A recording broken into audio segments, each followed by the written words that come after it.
Hey guys, Professor Bill, Comic Book University, and Miles Morales Spider-Man, issue number 37, Lost in the Spider-Verse. I had to get this. Lost in the... See, there's been a lot of stuff going on with the Spider-Verse over the years, right? Like, that's the big... The Spider-Verse, there's spider characters all over the place, and it's something that's actually annoyed me a lot. And it's something that I see authors, I see writers going back to all the time whenever it comes to Spider-Man. Even if it's not a Spider-Man book, somehow the Spider-Verse still gets involved. It's like, dude, what the frig, right? There used to be a time when there was one lousy Spider-Man, and then you kind of made an alternate version of Spider-Man, and then he died, and then you brought in Miles Morales, and that's this Miles Morales. And then they're just like, let's also throw in Spider-Gwen, and that worked. And like, let's just make there a billion of them. It's like, dude, there are more Spider characters right now than there are Flashes and Green Lanterns combined. And that's a killer. That's a killer right now. That being said, for a writer to keep going back to known tropes, like for instance, Saladin went and did the Clone Wars again. He did his own version of it, right? His own spin on it.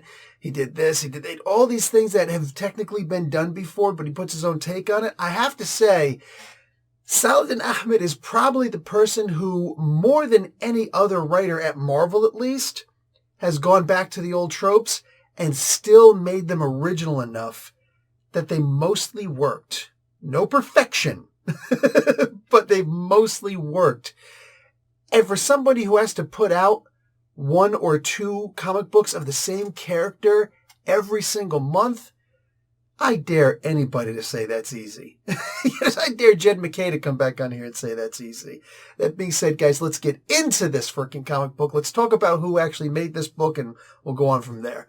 Saladin Ahmed, I may have spoiled it, is the writer. Christopher Allen is the artist. I was just talking about Flashes. Is he one of the Flashes, right? Is he a Barry Allen brother or something like that? David Curiel doing the color art, and VC's Corey Petit on letters. Taran Clark doing the covers, and Cale New, sorry for butchering that, doing the variant cover. Boom. Not too shabby. So, when last we left our hero, he came face to face with Ultimatum. Now, here's the deal. When you have a meeting with a character as a preliminary for what's about to happen, there's always the danger that the character is going to be looked at as being lesser than how he had to deal with him before, right? This was your final boss. And for this to now be, in his own storyline, and for him to now be the preliminary villain, it automatically indicates that the stakes have been raised. While at the same time, comic book fans, right? And I'm not talking about somebody who you just came into the comic books, a couple years ago. No. If you've been reading comic books for a minimum of 3 years, you're pretty familiar with the idea, especially nowadays, that, okay, beating up the last boss doesn't, that was your goal there, but now you're supposed to be powered up. You're supposed to be stronger.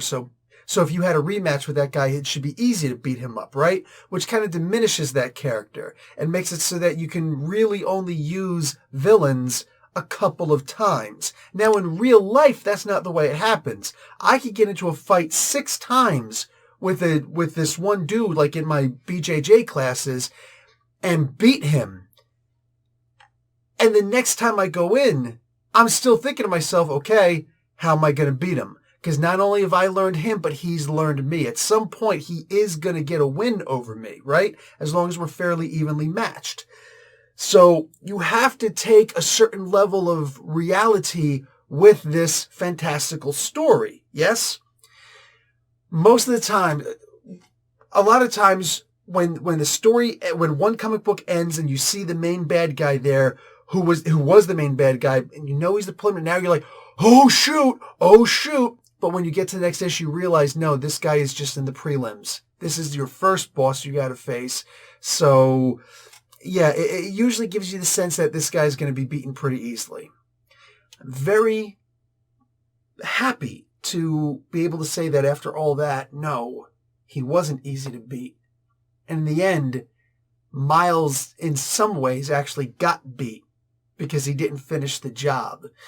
Repair systems, being a little overrated and kind of being a catch-all. It is what it is. I mean, when I see things broken and destroyed and somehow they were healed that quick, that says a lot. But at the same time, it's one of those things where it's like, I get it. He had to beat this guy. But since it took the entire comic book to do it, that was pretty good. Now, what did we benefit? What did we gain out of this? Besides the idea that this is a villain, Ultimatum, who you can bring up again, and you're not right away overly concerned with the idea that, hey, look, he's just going to wipe the floor with this guy. It's a foregone conclusion that Ultimatum's going to get beat. No.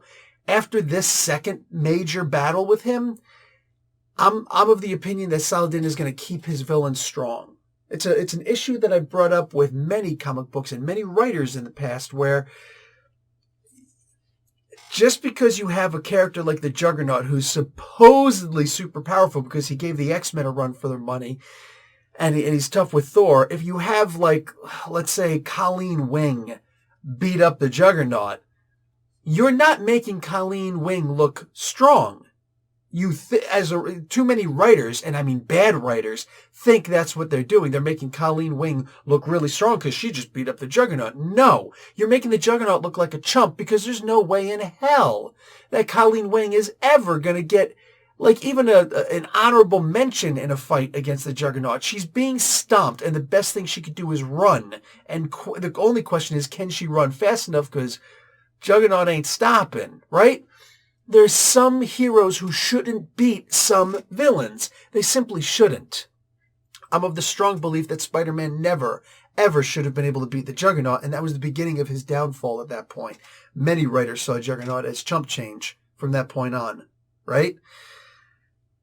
All that being what it is. I really like the way that Ultimatum was treated in this, and I cannot emphasize enough, but I don't want the whole review to be about that. Let's also talk about, well, actually, I dig the idea that there was an unknown threat afterwards. Because after you just beat up a guy who you've already beaten up before, but it took a lot, and you still had to tag team this dude to beat him. And there was some costs to it. We thought that Shift might get hurt, right? We thought that he might actually, go down in this one because he wasn't faring so well against Ultimatum, right? I love the idea. There was the camaraderie. There was the teamwork. His name is Shift. You put some respect on his name, or he is going to force you to. Not I'm going to make you. He's going to make you. That's respect. That's that double respect. He's respecting him and not saying respect him because I said so. He's saying respect him because he said so, even though all he can really say is gulp. Glump, whatever the hell he's saying. It's nasty. It's freaking nasty. But I love it. I love every aspect of that. Saladin Ahmed is a masterclass level writer. The guy is able to take a book that is just constantly coming out, and he's making life easier on himself by rehashing some ideas, but he's putting more than enough creative spin on it to make the story seem fresh. And how do you come up with a threat that is different, maybe greater, than the threat you just battled, even though it was clearly a tough and rough enough threat? The unknown. This dimension portal where you hear, "No, please! Ah! Chop, chop, chop." Mother fathead, I ain't the one. I'm not the one. I'm not trying to go into it. Dude, I don't care. Your wife and kids are in there. Is Miles Morales around? Because I ain't trying to go in there. I'm not, what's he gonna say? I'm not fitting to. I ain't fitting to. Right? I ain't fitting to. I'm not trying to go inside of a freaking portal where I'm hearing chop, chop, chop after a bunch of screams and begging and pleading. That's not happening, dude. It's not. Dude, you know what they say? There are more fishes in the sea, and hopefully my wife doesn't watch this review. She usually doesn't, because she'll think much less of me, but I don't give a crap. Why did you go into a place where they're doing chop, chop, chop and stuff like that? I'm sorry, that's not me. That's not me. I'm of course joking, mostly, but nonetheless. And what was so cool about it, Miles didn't necessarily have the heroic moment where he says, "But I have to go in there." Maybe he would have come to that conclusion on his own, but he never actually got the chance because the whole boop, repair system's on, right? Repair is complete. Oh, crap. So he never got the chance to play the hero in this. He was brave, but was he heroic? He was fighting for his own life. In this whole entire thing, he was fighting for his whole life. So what does this establish with the character? He doesn't have to be brave all the time. He has to be smart. We know Miles is brave. We know this is one of the bravest SOBs out there. But we also know he's powerful. We also know that he's smart. And that is established in this, right? It's a superhero comic. The bravery kind of goes with it, right? You don't have coward man running around, right? So I love the idea that they're showing different aspects of who Miles is. He's trying to assess going in there first. He doesn't have the opportunity. He doesn't, oh my God, we've got to try and get out. So the courage was there. It wasn't, we have to try and get out. It's like, well, let's move forward and see what's going on. And now we see something entirely different. Now we see something completely different. The whole Emperor, I've seen this before too. Emperor Doom, Marvel graphic novel, great stuff. That said, what did I already say about Saladin Ahmed? He can take the thing that's already been done and he can make it new again in his own way. I don't trust a lot of people to do that. I trust Saladin Ahmed to do that. Let me talk to you a little bit about Christopher Allen, the Barry Allen long-distance relative, second cousin, thrice removed. This is also a credit to Saladin because he trusts Christopher Allen. Allen did not let us down in the art in this. I could base the entirety of what I read, what I viewed in this comic book on the one panel, the one page where action, and then 4 panels where Ultimatum is taking a shot. Shift is flipping.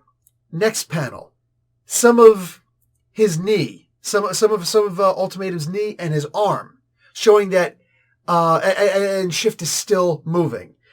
Another panel further off to the side, Shift has landed. 4th panel, he completes the landing, right? Like he puts his hand down and stops himself. So it's this isn't a punch. This is a punch. It's not a punch until you've retracted it. This is an opportunity for somebody else to jack your ass up, right? So completing the flip is just as important as the flip itself, right? I love the idea that we're seeing this because and Miles over top just, whoa. One word, 4 panels, 1 word. And Miles is actually not actually in the panel. He's outside of the panel. What does this tell you? This panel layout, these 4 panels, what does this tell you? Shift is so fast that it makes it look like Ultimatum is not moving. And Miles is not actually in the action in this particular moment. He's getting towards the action. He's out of this action scene, but he's observing it. So even though we're doing the over-the-shoulder style view, it's actually under, but you get the gist, right? We're seeing this. He's not a part of that particular action. That was Shift on his own, and Miles just admiring what Shift can do. Huge kudos to Christopher Allen for being able to pull that off. And back to Saladin Ahmed, huge compliments to this man for trusting his artist to be able to tell the story just as he's telling the story, but in a different way. Because being a writer only makes you half the storyteller. If you have an artist worth their salt, or if you are not such a stick in the mud where you're not going to let your artist shine, and I've seen too many good writers prevent themselves from being great writers because they're too busy trying to control the book, control the narrative. No. Let the story be told by the artist also. David Gilmour. All right, if anybody's familiar with Pink Floyd or just music in general, there's more than just one aspect to the music. Not everybody can be everybody wants to try and be that lead guitarist who, the band is playing and that lead guitarist steps out and just, and just starts doing a bunch of dive bombs and stupid. That's cute. That's cute. My kid just went to my oldest boy just went to his first guitar lesson today. So sorry, this is in my head. David Gilmour is known as being one of the greatest guitarists ever and musicians ever because it's not always in what he plays, it's what he doesn't play. He's not the lead guitarist who's going to come up and just do a guitar solo that's going to outshine the rest of the band. he incorporates his guitar and his vocals, obviously, into the band itself. So it shows that it's more like an orchestra playing as opposed to I'm the conductor. You got to get what I'm saying? A lot of people have complimented Neil Peart, the drummer from Rush, God rest his soul, in the same way. The man was capable of doing anything, but he knew that he was part of a band, and he wasn't trying to outshine anybody else. So that's something that's very important, and that's what I'm comparing Saladin Ahmed to in this. The man clearly knows what he's doing, but he also knows when to step back. Because mind you, even though you just saw one word in those 4 panels, whoa, who was actually directing the action? Who was saying what they want to see in the panel? That was Saladin. So even though we only saw one word in it, woe was more of an expression than anything else, right? It's a sound. It's the behind the scenes that he wrote, whatever notes he wrote to Christopher Allen, said, I want to see this in these 4 panels. Can you make that happen, please? Right? So there's still the writing there. We just don't see it, but we do. It's disguised in Christopher Allen's incredible art. This is a really good pairing. I see that there's a lot of times a new artist comes in. If that's what Saladin Ahmed is trying to do, and he's trying to show that, hey, look, I could do this and that and the other thing, then so be it. If that's the way he wants to do things, I don't know. I'd like to see one artist stick with this book, you know? One of the only consistent things about this book has been David Curiel's colors, so that no matter how something is drawn, the colors are still there, so it still feels like it's the same artist regardless. Curiel has a way of doing that. An inker would possibly do a better job than that, but that's neither here nor there. It's hard to say anything bad about this book, and if I find something bad about this book, as you know, issue by issue as we go on, I'm going to say it, because understand, I'm a reviewer. I'm not here to pat somebody in the back and saying, I'm glad you like this. You're very smart for liking this. Everybody's going to like what they're going to like. If you didn't like this, you're entitled to your opinion. If you liked it, you're entitled to your opinion. If there's something you didn't like, you're entitled to those opinions, right? That's all it is. All I'm here to do is just to point out the things. And this is just one of those cases where it's hard to find something negative about the book. It's honestly, off the top of my head, I can't think of anything negative. When I turn this off, I'll be like, you know what I didn't like? But maybe we'll do a behind the scenes on something like that. But I will never do a behind the scenes on that. It's the idea that I genuinely liked everything that's happening in this book. Not just because it made me feel good, or I thought it was pretty, or it made my heroes look strong. No, there's so much involved in the composition of a book. See the tie-in there to the music? There's so much involved. There's a lot to it. And again, the idea that, think about all the editors involved in putting together this book, right?